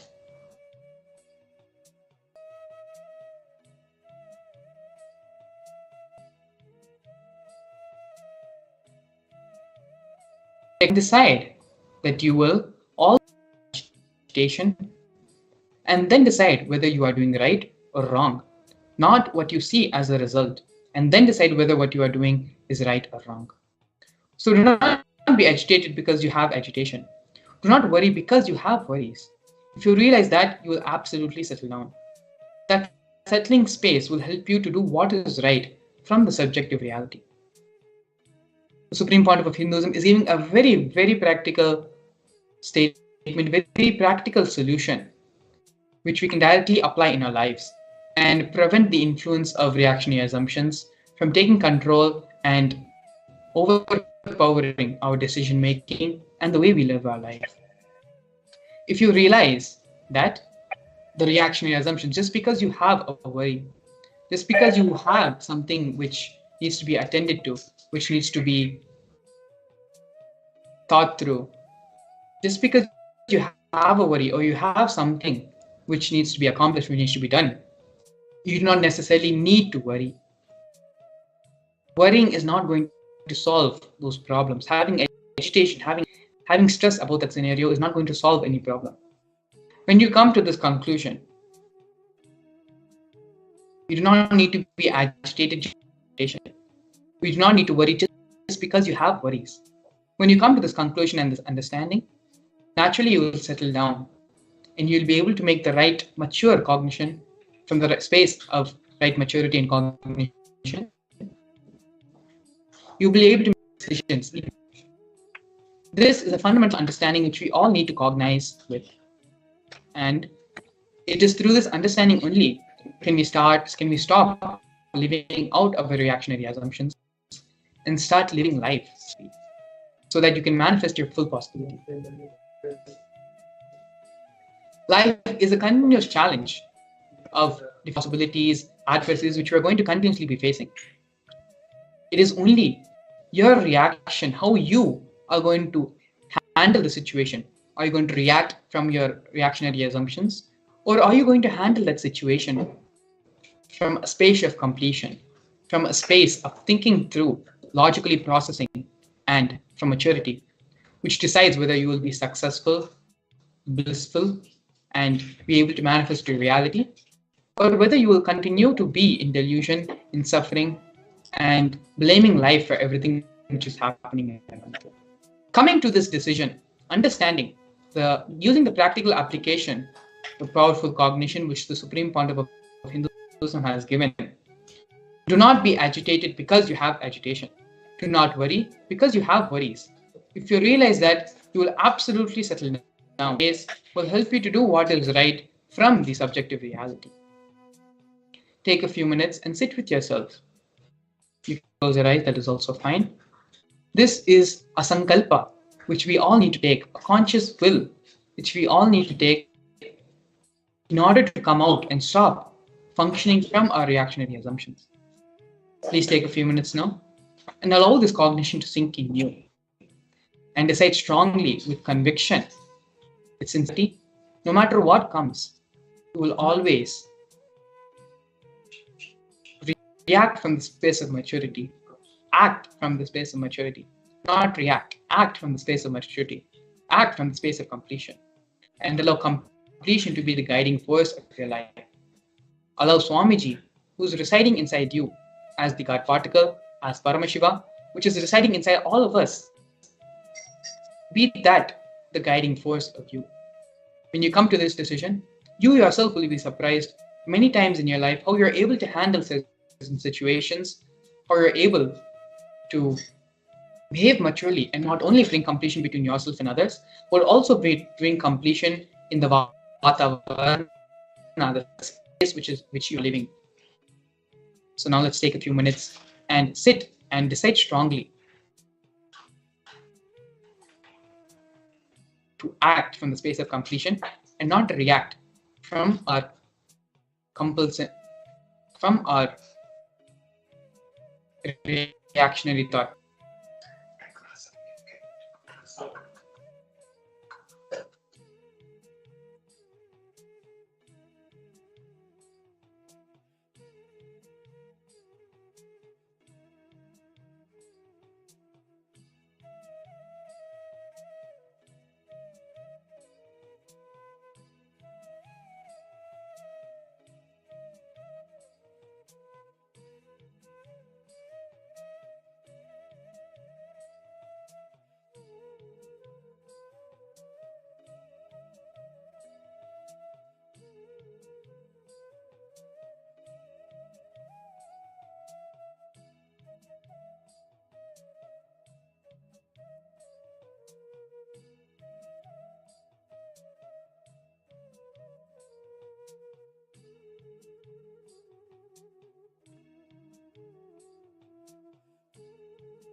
With this newfound conviction with this newfound powerful cognition given by the Supreme Pontiff of Hinduism, we're going to be entering into the next segment of today's program, into a further segment which will ultimately lead with the Darshan of the Supreme Pontiff of Hinduism, giving the Bhava Darshan of Chandisha Murthy. Before I leave you all for the break and to the next session, the simple process, if you had done with little bit of sincerity and little bit of intensity, you will start immediately seeing the results, the effects of this in your life. You start seeing the immediate results of this powerful cognition in your life. This is just but many practical solutions, applications, and initiations which the Supreme Pontiff of Hinduism has given to the world. In the upcoming Paramashivam program, starting from February 9th to 28th, not only this one powerful cognition, but multiple hundreds of various cognitions, clicks, new thought patterns will be formed in you. Supreme Pontiff of Hinduism will give you a whole tool set of weapons in which you can use in your life to handle these various problems and adversaries and difficulties you will ever face. If you have experienced the benefit and experiencing a transformation of this one simple exercise, then imagine the scale and the amount of transformation which can happen to you over 21 days of directly sitting with the avatar, directly sitting with Swamiji. So without further delay, the registration link is being projected below. We have a QR code as well. You can scan the QR code or you can visit the website directly, paramashivam.org, and register yourself for this Paramashivam program. But directly, not only this, but multiple different problems in your life, and Supreme Pontiff of Hinduism guidance personally for you, for what you need to understand and for what you need to practice in your life. Imagine having Swamiji just for you for 21 days and attending to each and every single aspect of your life, ironing it out, and giving you the solutions which you need to manifest your ultimate reality. It's all just but filling a form away. Visit the website paramashivam.org for more information and to register yourself for this program. And so now with this, I'll lead you into the next session of today's program. Please stay tuned with us. We'll be back with you after a short break.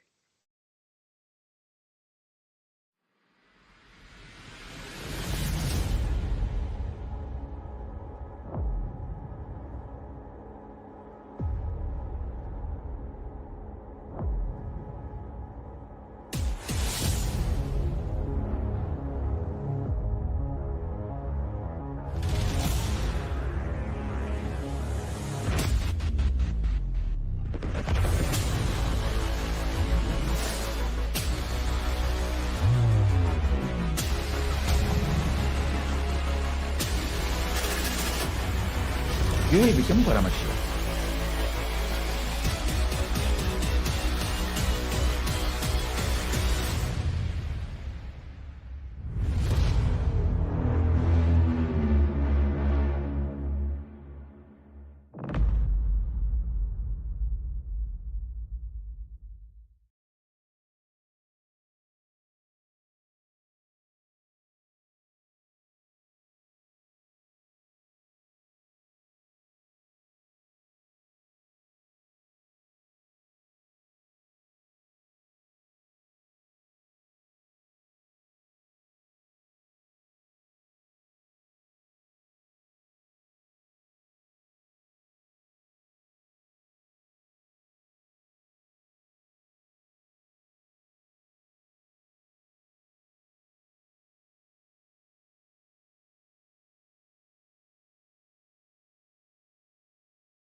Paramashivam.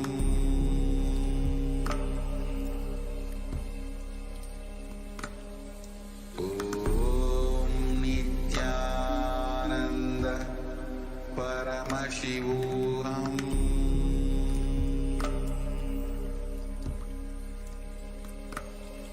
Om Nithyananda Paramashivam.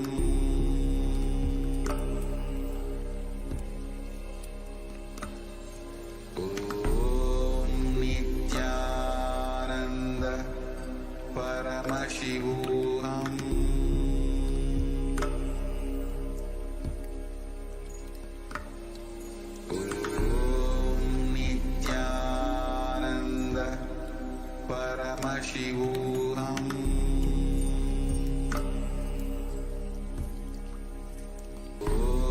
Nithyananda Paramashivam.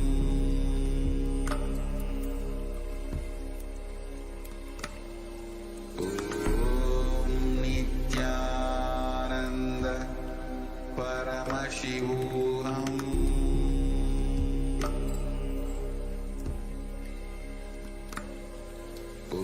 Om Nithyananda Paramashivam. Om Nithyananda Paramashivam.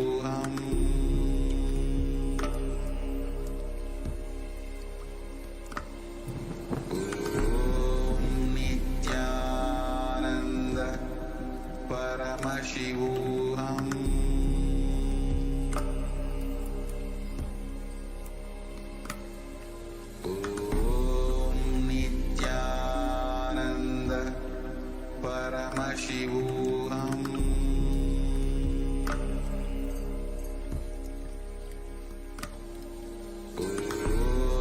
Nithyananda Paramashivam.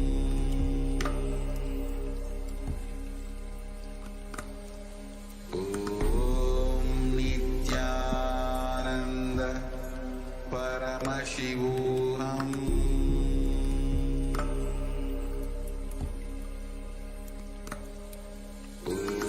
Om Nithyananda Paramashivam.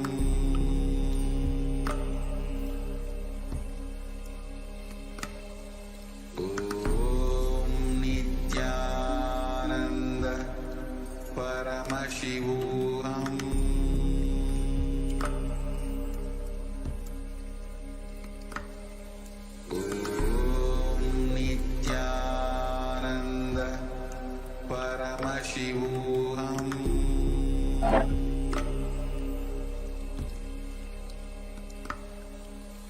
Om Nithyananda Paramashivam.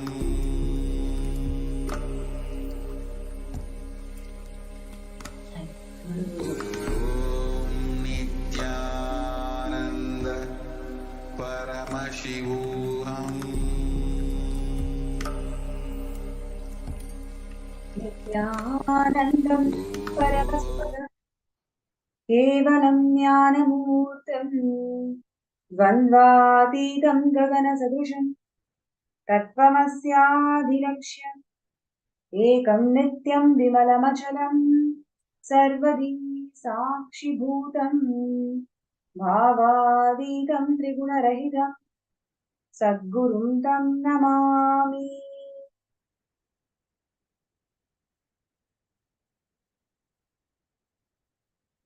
Nithyanandam, I welcome all the viewers, participants around the world in more than 175 countries, joining with us for this most divine Bhava Samadhi Darshan, manifesting through the Nijavatara of the Supreme Pontiff of Hinduism, Bhagavan Nithyananda Paramashivam. I'm sure all the viewers and participants are having amazing time every single day where the avatar is gracing us with the 64 manifestations of Paramashiva. And before we move to the most awaited moment of the day, receiving the Bhava Samadhi Darshan, this segment is going to be about one of the most important contributions of the Supreme Pontiff of Hinduism and Kailasa in today's world. As we all know, Swamiji, the Supreme Pontiff of Hinduism, is the incumbent emperor of the Surya Vamsa Surangi Samrajya. And today, in the segment, we are going to cover important contributions of this kingdom and how Swamiji has revived the Hindu democracy and Hindu governance. So, before we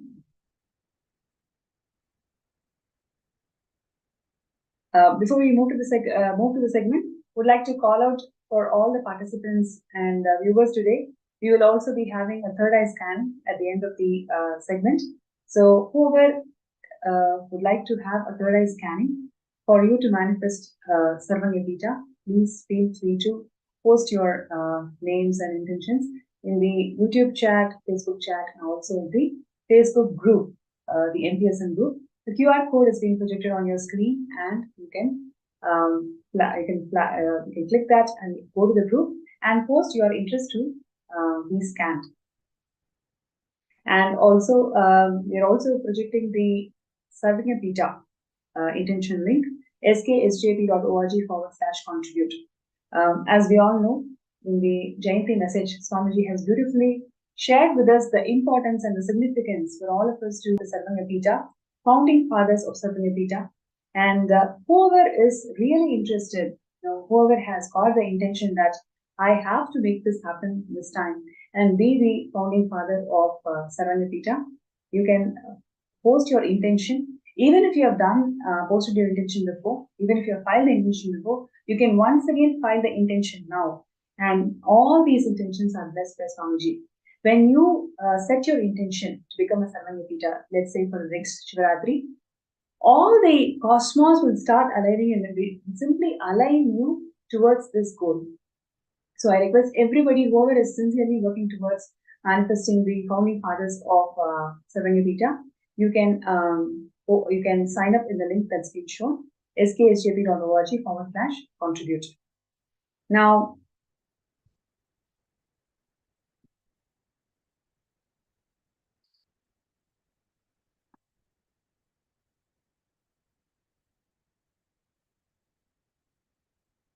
let us enter into today's segment. We will be learning about Swamiji's contribution as the incumbent emperor of Surya Vamsa Surangi Samrajya.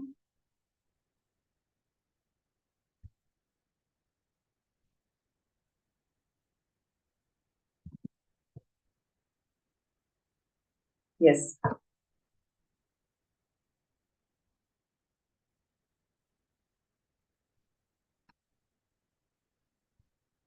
So, how many of you have heard about the sun lineage? How many of you have actually connected or even thought about, okay, how does this sun lineage start and what are the various contributions of this Surya Vamsa lineage? You can see that literally this lineage has significance and its presence marked in all the 56 deshas of Hinduism, Sanatana Hindu Dharma.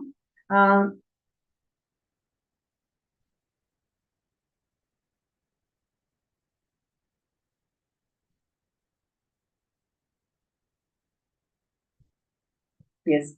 So you can actually see here the Surangi Samrajya. It actually prevailed as a very important enlightenment ecosystem, and which had its tremendous rich tradition in terms of art, architecture, governance, festivals, many more.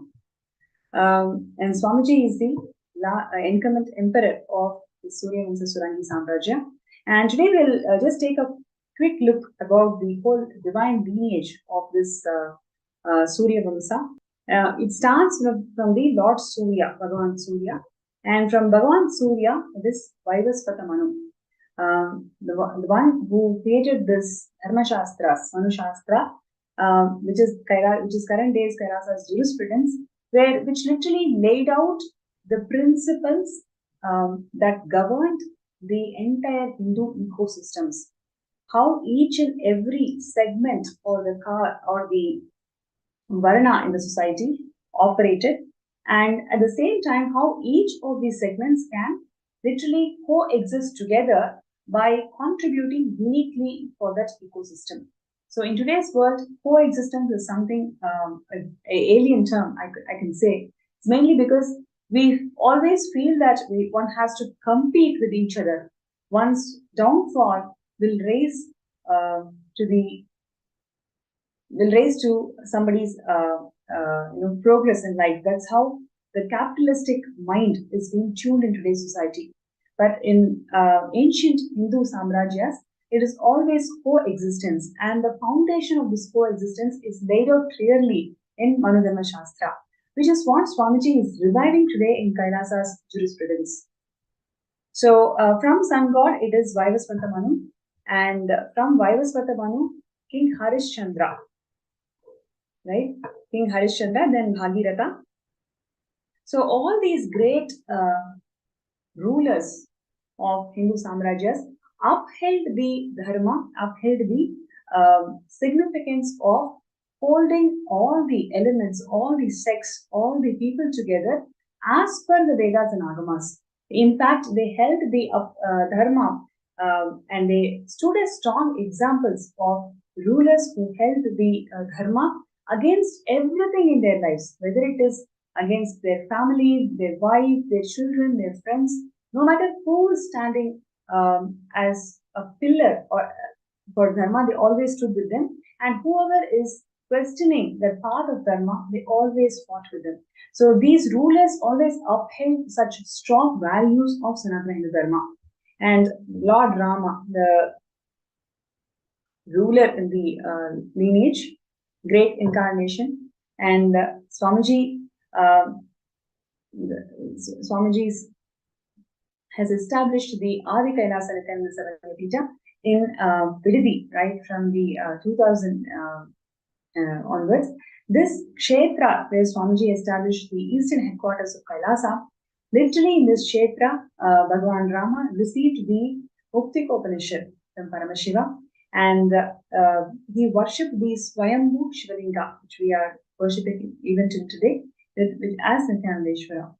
So, and Lord Rama belongs to this Surya lineage, and then Gautama Buddha, the 140th ruler of the Surya Vamsa lineage. So thereafterwards, from Lord Rama and Buddha, so many rulers just took on the mantle and upheld the Sanatana Hindu Dharma's jurisprudence and governance. Right? And the Nithyananda page has a detailed account on all these rulers. Just us going through these pages, we understand the significance of what Swamiji is reviving today. It is not just one more palace or one more kingdom, one more dynasty. It's actually the Sun lineage which has this greatest contributions in terms of upholding the whole Hindu ecosystems together through Manu Shastras and other Dharma Shastras. We can actually see the reviver of Surya Vamsa Surangi Samraja and Swamiji in modern day lineage, how in 1933, right? Harishchandra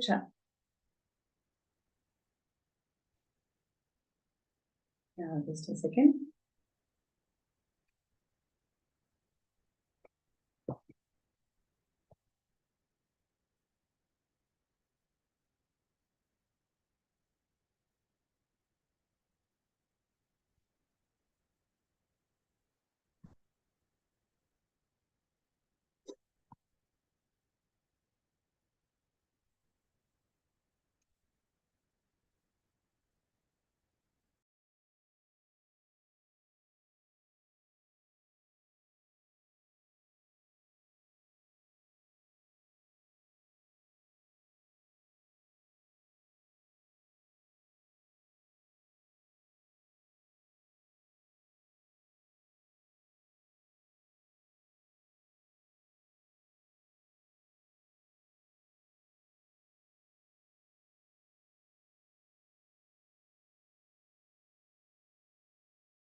Yes.